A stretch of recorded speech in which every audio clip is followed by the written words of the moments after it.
میں مفتی نوید عباسی صاحب سے یہ جاننا چاہتا ہوں، جس طرح آپ نے دعا کا حوالہ دیا، پھر آپ نے بتایا کہ حضور سید کونین جان دو عالم محمد مصطفیٰ صلی اللہ علیہ وآلہ وسلم کا انداز دعا مانگنے کا کیا رہا، مانگنے کے سلیقے کو آپ نے آشکار فرمایا۔ یہ بہت ضروری ہے۔ وہ جو لوگ ہم سے چلے گئے، نہیں پردہ فرمایا، انتقال ہو گیا، وصال ہو گیا، ان کے لیے ان کو کیسے دعاؤں میں یاد رکھیں؟ ان کے لیے کیا دعائی یا اس طرح کے کل خوانی یا کیا کیا ایسا کام کیا جائے کہ جن سے ان کو فائدہ پہنچے؟ بھائی اویس ربانی صاحب، آپ نے چلے جانے والوں کی بات کی ہے تو نعمتوں کی بات آپ کر رہے تھے۔ وَإِن تَعُدُّوا نِعْمَتَ اللَّهِ لَا تُحْصُوهَا، اللہ کی اتنی نعمتیں شمار کرنا چاہیں تو نہیں کر سکتے۔ بے شک۔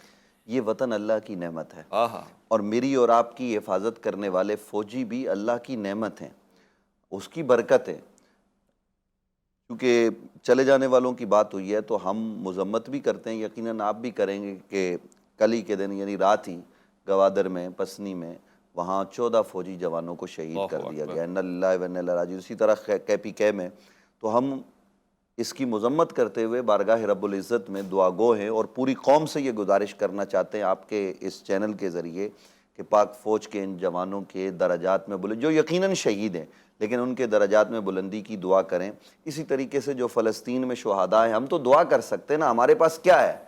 لا یکلف اللہ نفسا الا وسعہا۔ جب اور کچھ نہیں کر سکتے تو دعا کا ہتھیار تو ہمارے پاس موجود ہے، اس کے ذریعے دعا کی جائے۔ اور جو لوگ آپ کے چلے جاتے ہیں، چلے جانے والا نبی رحمت صلی اللہ علیہ وآلہ وسلم کا فرمان ہے کہ بندہ کہتا ہے میرا مال، لیکن اس کا کچھ بھی نہیں ہے، جو کھا لیا، جو پین لیا، جو اپنے لیے آگے بھیج دیا۔ اب خود اگر وہ کچھ نہیں کر کے گیا لیکن اولاد پیچھے موجود ہے یا اعزہ و اقارب ہیں، تو وہ اس کے لیے دعائے مغفرت کا اہتمام کریں، اور اللہ کی بارگاہ سے اس کے لیے اچھے کی امید رکھیں، اور اس بنیاد پر اس کی طرف سے کوئی نہ کوئی اچھا کام جو ہے نا وہ کر دیں، اور انہیں دعاؤں میں یاد رکھیں۔ دیکھیں نبی رحمت صلی اللہ علیہ وسلم نے قبروں پر ٹہنیاں رکھ کر یہ بتایا کہ یہ ٹہنیاں جب تک سبز رہیں گی اس قبر سے عذاب اٹھا دیا جائے گا۔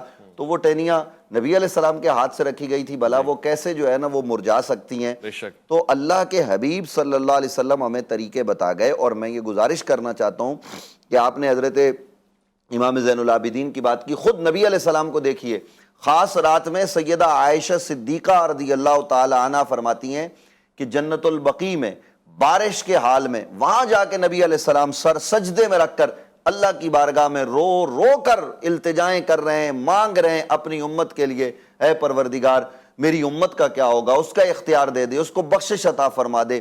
اللہ کے حبیب جس موقع پر بھی ہیں وہاں اپنے دعا کو کبھی نہیں چھوڑا، یعنی جہاں استقامت کے ساتھ ڈٹے ہوئے مسلمان کھڑے وہاں بھی حضور فرما رہے ہیں دعا کو یاد رکھو، دعا کے ہتھیار کو مت چھوڑو۔ نبی علیہ السلام کا حج آپ دیکھیں گے، اس میں بھی آپ کو دعائیں نظر آئیں گی۔ حضور انور صلی اللہ علیہ وآلہ وسلم کے مدینہ منورہ میں گھر کے معاملات کو دیکھیں گے تو دعا، مسجد میں جائیں گے تو نبی علیہ السلام آپ کو دعا مانگتے ہوئے نظر آئیں گے۔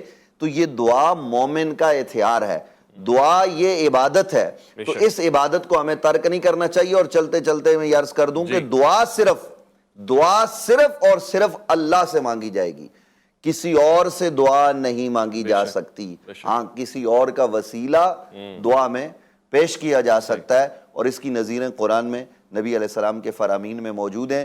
ہمیں اپنے لیے، اپنے مرحومین کے لیے، اپنے ملک کے لیے، عالم اسلام کے لیے، ایک دوسرے کے لیے بلائی کی، برکت کی دعا کرتے رہنا چاہیے، اور کوشش کیا کریں کہ کبھی بھی کسی کے لیے دعائے بد، دعائے ضرر مسلمان کے لیے نہ کریں، بلکہ مسلمان کے حق میں ہدایت کی دعا ہمیں کرتے رہنا۔ وجہ فرمایا آپ نے۔